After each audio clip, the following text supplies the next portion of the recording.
So good morning.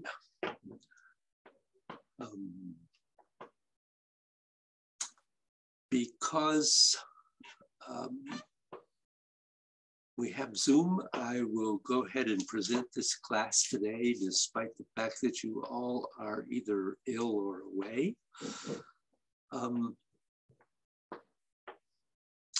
And I hope that you can use this, use the video. So I want you to start with, as usual,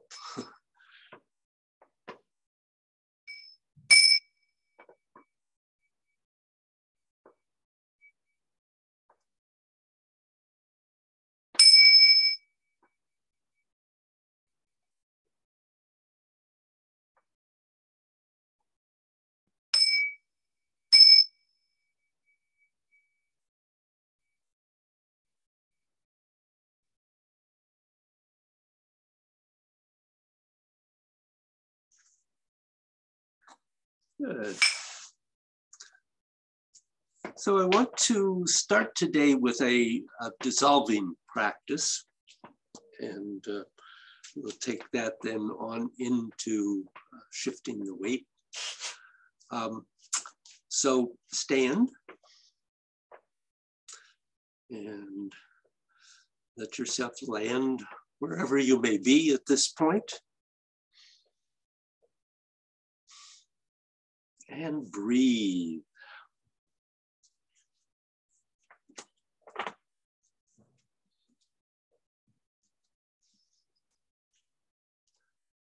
Check through your structure. Think about the alignments.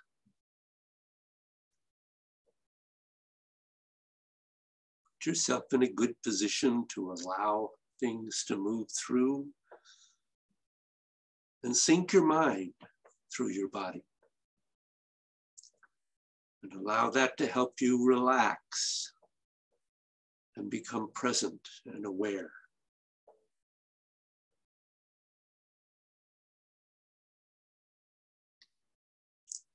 And sync your chi.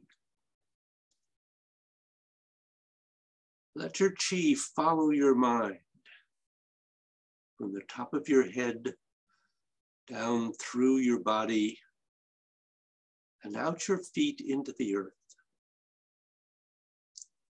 Remembering that syncing your chi is releasing used and noxious energy that you cannot use, so that it can be refreshed, so that when you draw energy back from the earth, it is usable energy. Extend your mind through your body.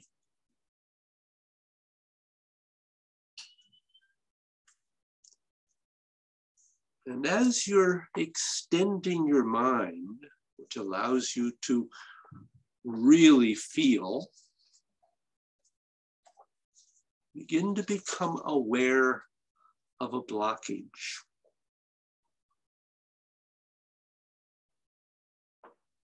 And it could be anywhere in your body. But remember, start at the very top of your head, moving downward. At this stage, always downward. And go around the head and around the body at each level. And wherever you find a blockage, whether it's in the head or further down into the body, focus your attention and your intention on it. Ice to water.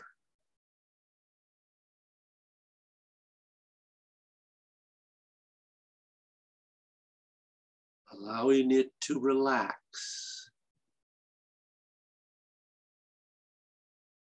And when it does, water to gas. And let it release completely away from your body. And keep working on that. As you're doing that, you're still going to keep breathing, and you're still going to maintain the process of consciously syncing your energy.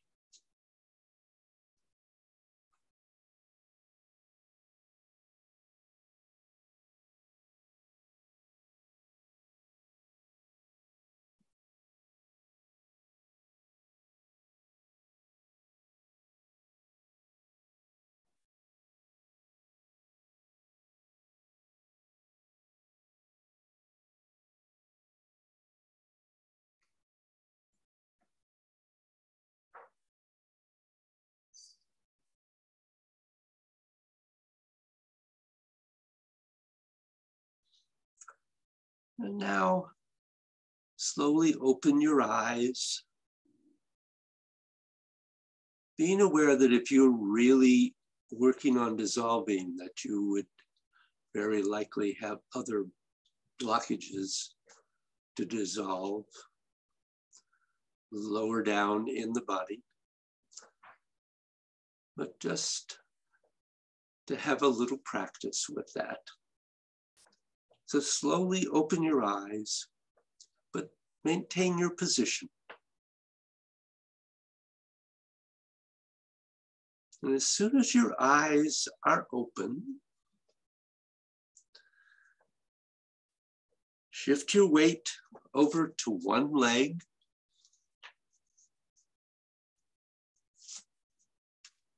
Be sure that you bend your leg a little bit from your quad. And stick your other foot out, first to 100%, and then find where your 70% is.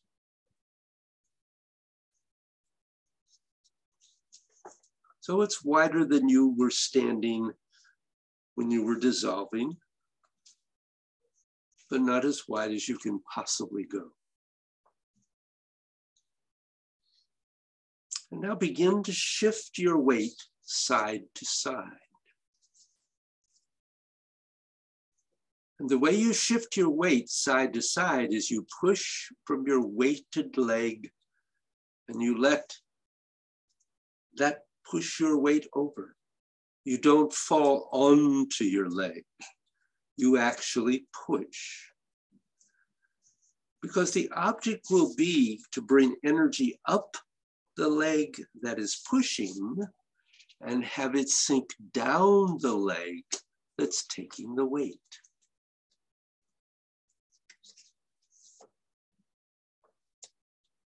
So you have the ability, you have the sense of energy rising up the inside of the leg that's pushing and shifting your weight and going down the outside of the leg that's taking the weight.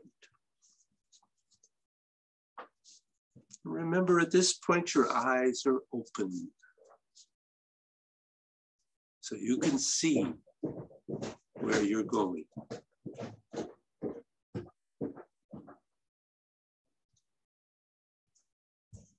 Check that your head is straight.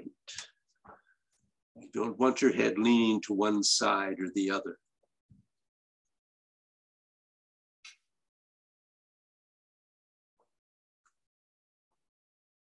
And keep being aware of that movement of the energy.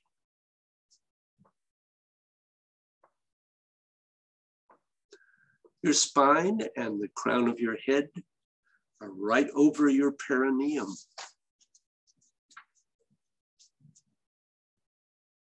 Right over your perineum, and your legs are moving your perineum so that your spine is staying straight.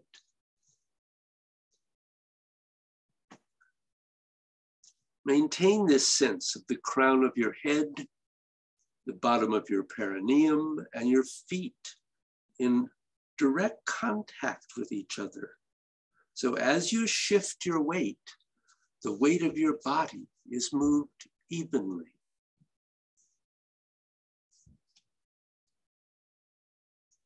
And as you shift your weight, beside keeping your hips even, focus on all parts of your foot touching the ground equally.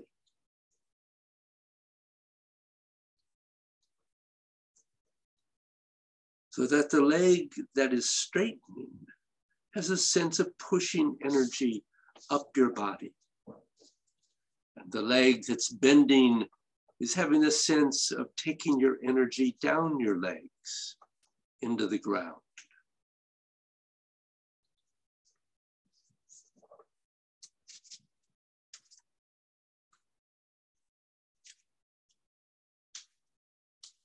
And it's pushing through your perineum, which you must keep open. Now see if you can get your weight all the way to one leg. Well, if you can, that'd be great. But realize that you will be going through a progression of only perhaps starting to shift to 80%. And then when you practice for a while, getting the weight to go all the way onto one leg. Check yourself by simply seeing if leaving the weighted foot on the floor, you can pick up the heel of the empty leg without having to move all over the place. That you are stable.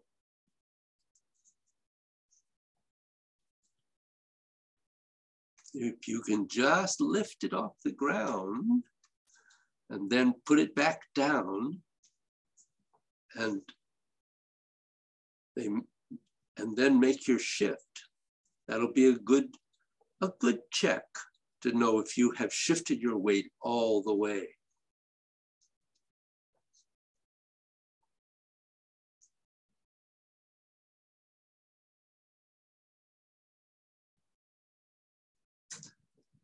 So shift your weight, pick up your heel or pick your foot off the ground. And if in picking your foot off the ground, you have to wiggle and waggle, then that means that your weight wasn't fully on one leg. If your weight is on one leg, you can pick your foot up without the rest of you moving. You're stable. Shift the other way and test yourself. If you're okay, then the foot can just move without disturbing your balance in all the other directions. And that's a simple test.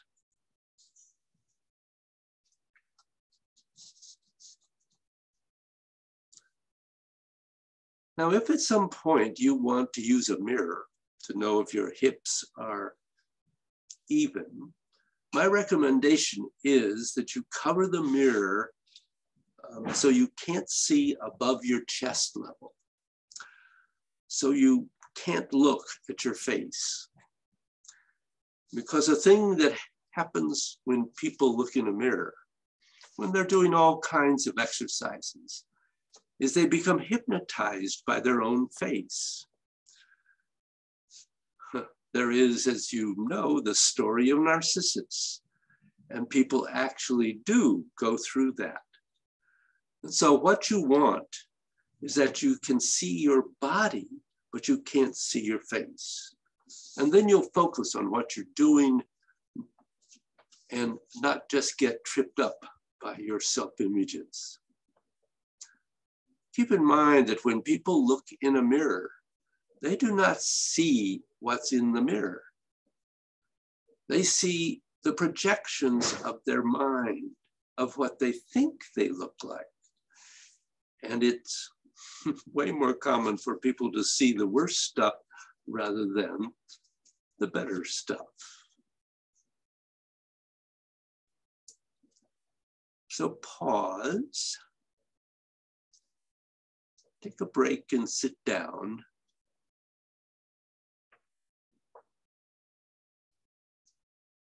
And if you have questions about this practice, you certainly can call me or write to me.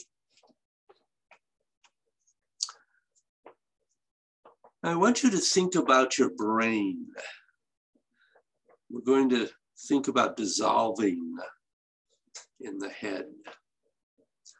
So one of the things to think about is that, just for a moment, your head is this big and it's round.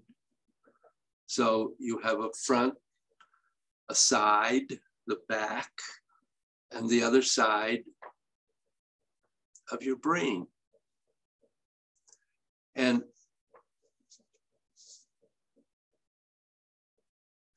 you want to make sure that as you begin to dissolve, that you only go in about that much in relation to that size.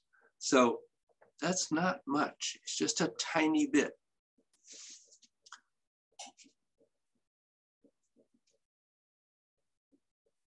Eventually, you're able to penetrate that much evenly all the way around. Because in some parts of your head, you're going to be able to almost go all the way to the back, and in some parts, you're basically not going to be able to go in much at all. So you want to do it evenly. So no matter what the possibility is, you want to start by only going in a little bit all the way around. That's true also when you're working down in the body.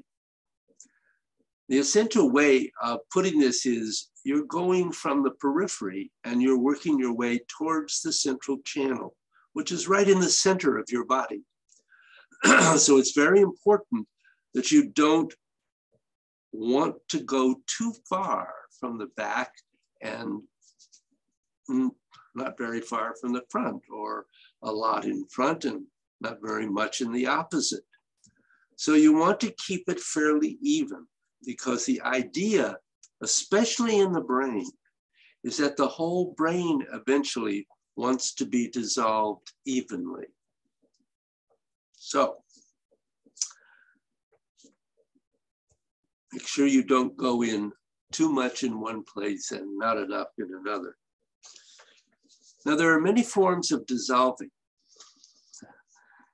The first beginning form is only done one way, from the top down. And that's because that's releasing that which your system cannot use. And that is the number one big safety factor. It's like a doctor, do no harm. If you don't do any good, fine, just don't kill the poor guy. It's a simple thing. But then it goes a little bit further. There are other forms of dissolving. There's dissolving from bottom up, and there's dissolving from the periphery to the center. And there is dissolving from the central channel through to everything and back. And there is dissolving from the dantian up and down at the same time. And each of these open up very distinct ways in which energy moves in the body, and very distinct ways in which consciousness functions inside the body and connects with everything outside the body. The Taoists are just very precise as to the mechanism of how it pragmatically works. So they have these different degrees of doing it, but it all starts from top to bottom. No form of Taoism will ever tell you to start by raising your energy. They all start with the downward current, because that is the safety factor. The first thing is try and prevent any negative, unintended consequences. Clear out that which normally causes all the problems first, before you start looking to upgrade the system into more and more wonderful forms of dissolving.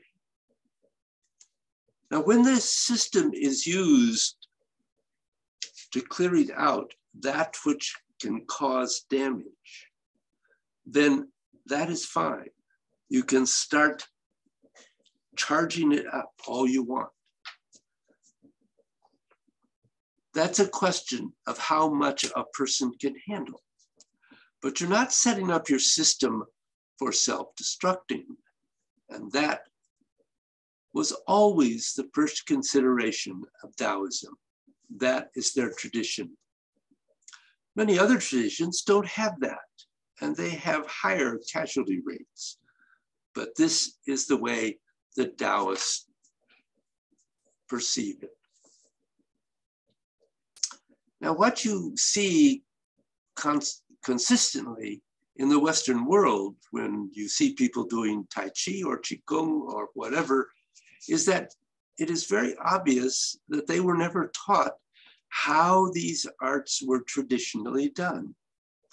If you want to learn math and you go to the university, they already have more or less syllabuses. How good and how thorough will depend on the university. If you go to a local community college, it's not as though they will teach you 2 + 2 = 7. That's not what happens. But what happened in the West is that many Chinese people came over and taught, but they didn't speak the languages. So people watched them. And there is a great problem that when you watch something, you can very easily not see what's going on. For example, in terms of physical movements, it is an extreme art that takes many, many, many years to become, for instance, a dance choreographer. And if you take someone who's not a professional dancer and have them watch someone who does a routine and they try to do it, it usually doesn't even relate. But this is the part that most people don't get. In their own mind, they see themselves doing what the other person did.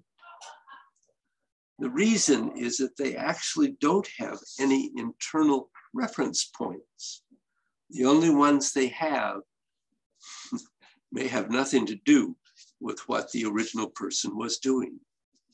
So if you watch a teacher who is not properly trained, you, for instance, might see their knees collapsing inward. Now in China, it is known that if you do Tai Chi, your knees don't collapse inward. And that's like we know that if you buy coffee, you can put milk or sugar in it. It's not like it's a great secret.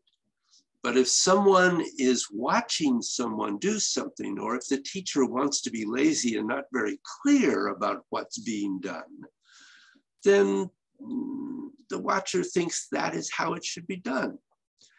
And we experience that unfortunately, in American education, when a teacher feels all the kids are a pain in the ass, and they pass the kids to the next grade just to get rid of them. So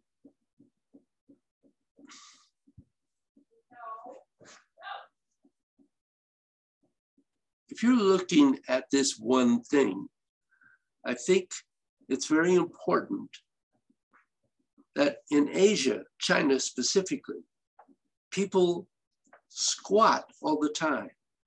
Because they squat all the time, they can squat flat-footed and play cards squatting.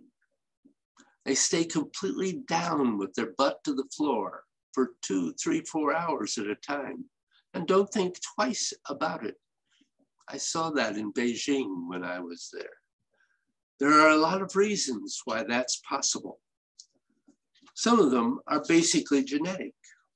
their ligaments of the knee are actually twice as wide, and that has come about over centuries.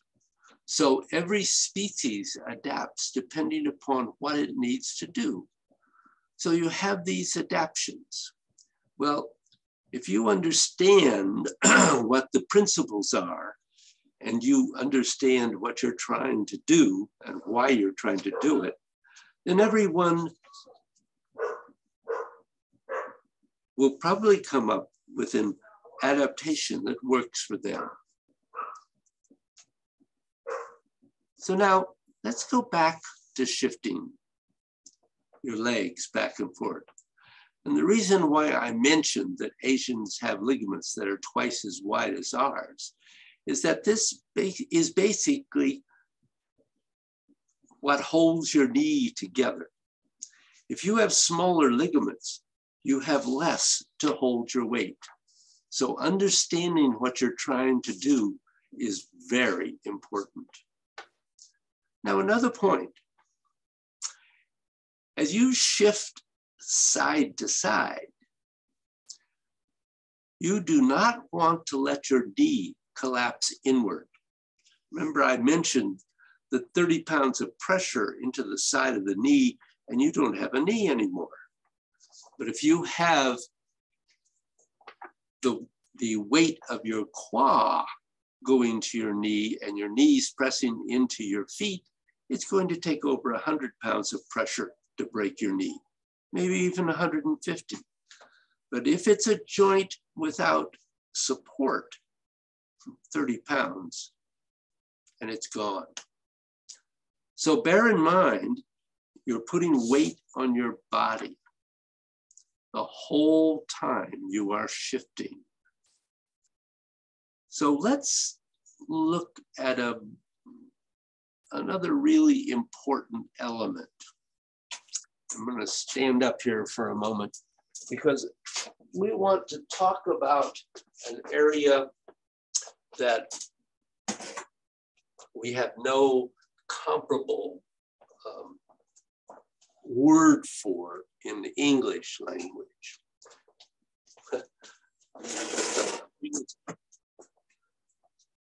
So we're going to talk about the dang, D-A-N-G.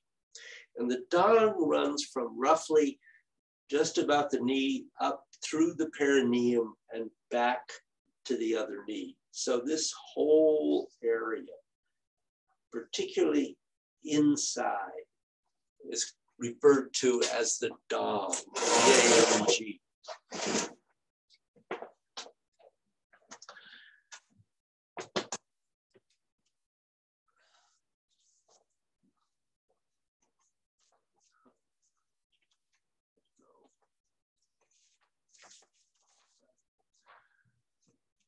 So the reason why the dang is such a big thing in Qigong and Tai Chi is very simple.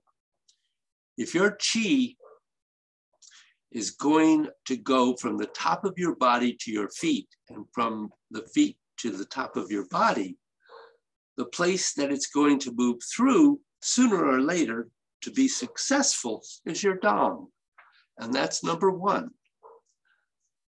That means keeping the perineum open, because energetically, there are multiple paths that the energy of your legs can follow into your body.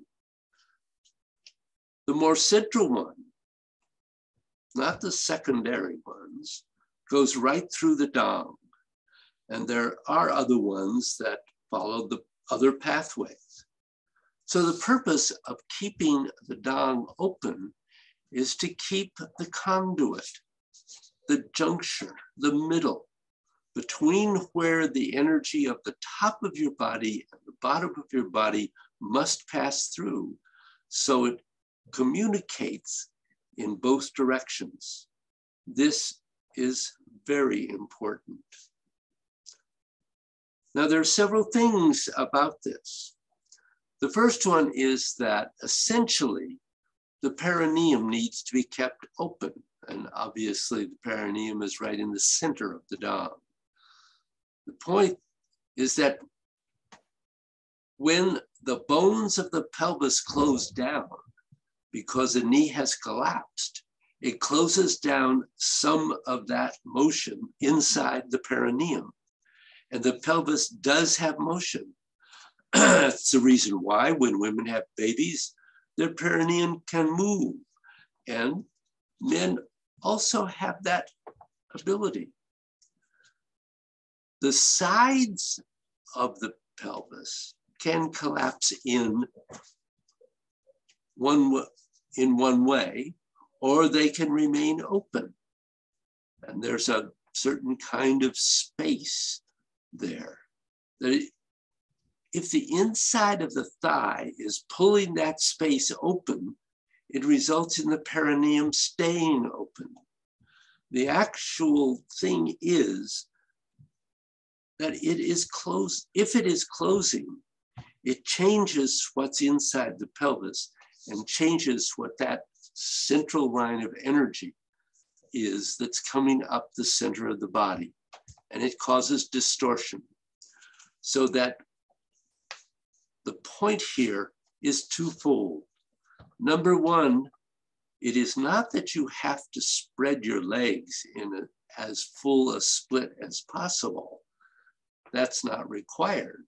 What is required is that there is a comfortable space. The perineum is open. It doesn't have any closing.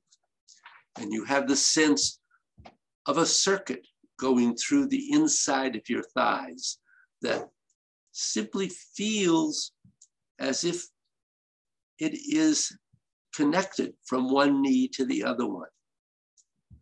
When one side of your pelvis collapses, the connection breaks. If one side of your body goes way too far, the connection breaks. The dang has to remain open. But I want you to understand something else.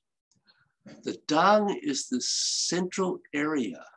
But if we look at that central area, there are effectively two streams of energy. One from your knee through your inner thighs to your perineum, and one from your perineum through your thighs to your knee and the feet on the outside. So that if one side collapses in, the pressure on the perineum collapses in with it. And instead of having 100% of units of energy going up, you get 60, 50, 40%. So everything we're going to do with the feet, the knee, and the spine are all going to be in the service of making sure that that connection remains stable. As long as that connection remains stable, energy, exactly how your form looks is actually not that critical. So what I want you to do now is to stand up again and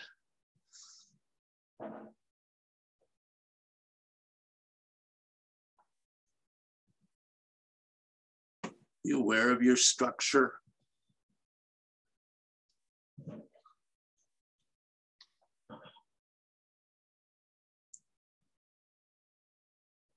Breathe.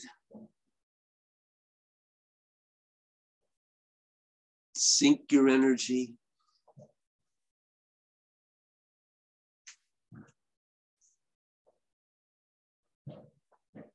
And then extend your mind through your body so that you can begin to feel what's happening in your body, and particularly in your dang.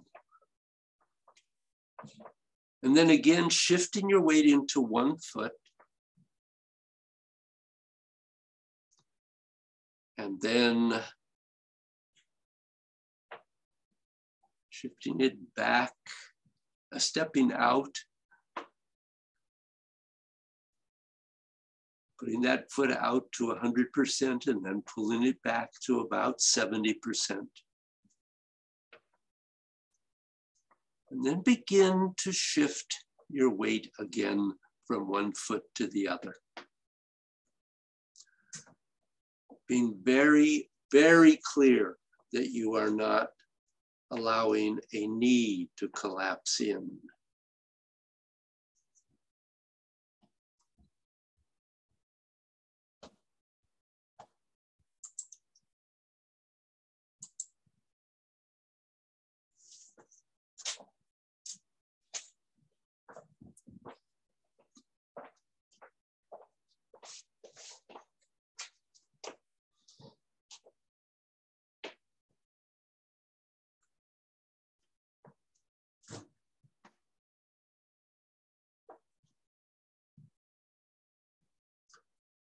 You're just sliding that weight back and forth, but be very clear that you're not allowing a knee to collapse in as I did with this one, or the other one as you go to the other side.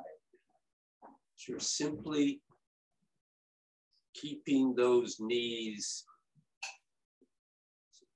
directly in alignment with your quad and your foot. And being very aware of the dong now, that space from knee to perineum to knee. And as you shift, being aware of the energy coming up the inside and then down the outside of the opposite leg. And then back up the inside of that leg and down the outside of the other leg. So just trying to feel that movement of the energy. So you have to be sure that you keep everything released. Don't tense up.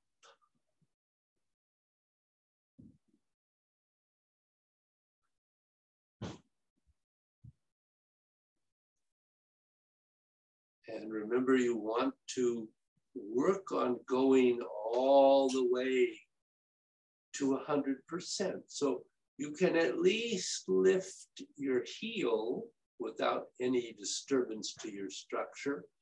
Or if you're absolutely stable, you can lift that other foot off the ground and then put it down. You can check your stability. And keeping the dong open. That's really a major important piece as we begin to move towards doing cloud havens.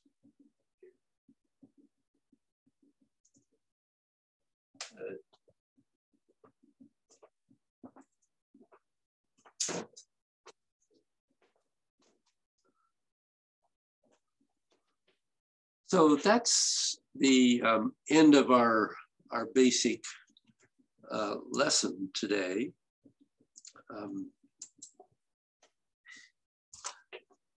Not having you here to ask questions, I'm sure there are some that all of us might be interested in the answers to. So I encourage you to, if you do have questions as you work on this, to write me or call me and let me know so I can give you the answer, and actually will probably then communicate those questions and answers to all the members of the class. So I hope you have a good time practicing. Those of you not feeling well, I hope you feel better soon. Thank you.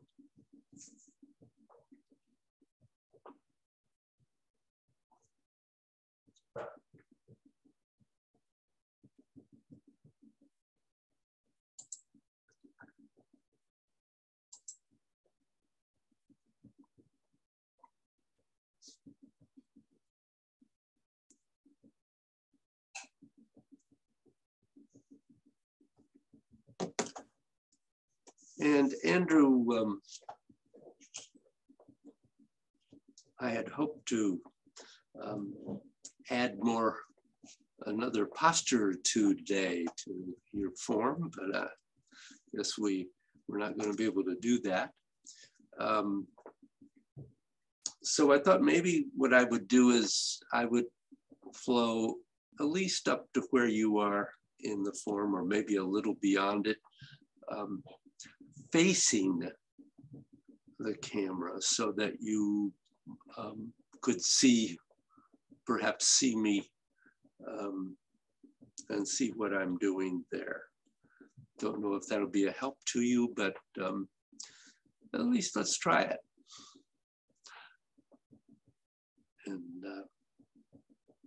I do hope you feel better soon. And I'm glad you got the booster, but I'm sorry you had a reaction.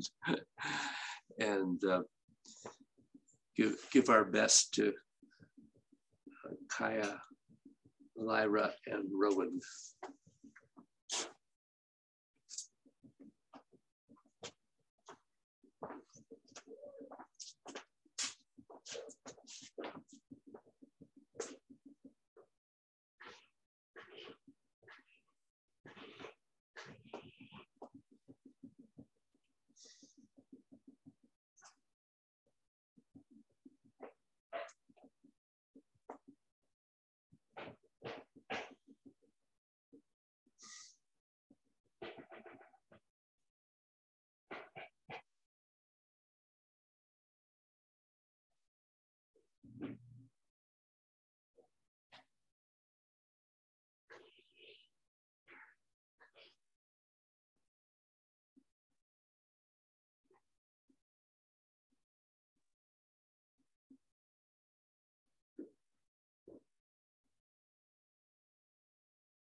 turned that around, didn't I?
That doesn't work too well, does it, with me going clear off camera?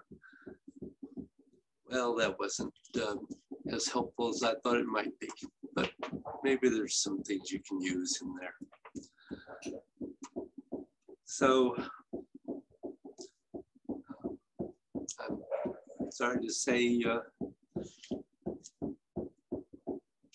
I've missed you today. Look forward to seeing you next time.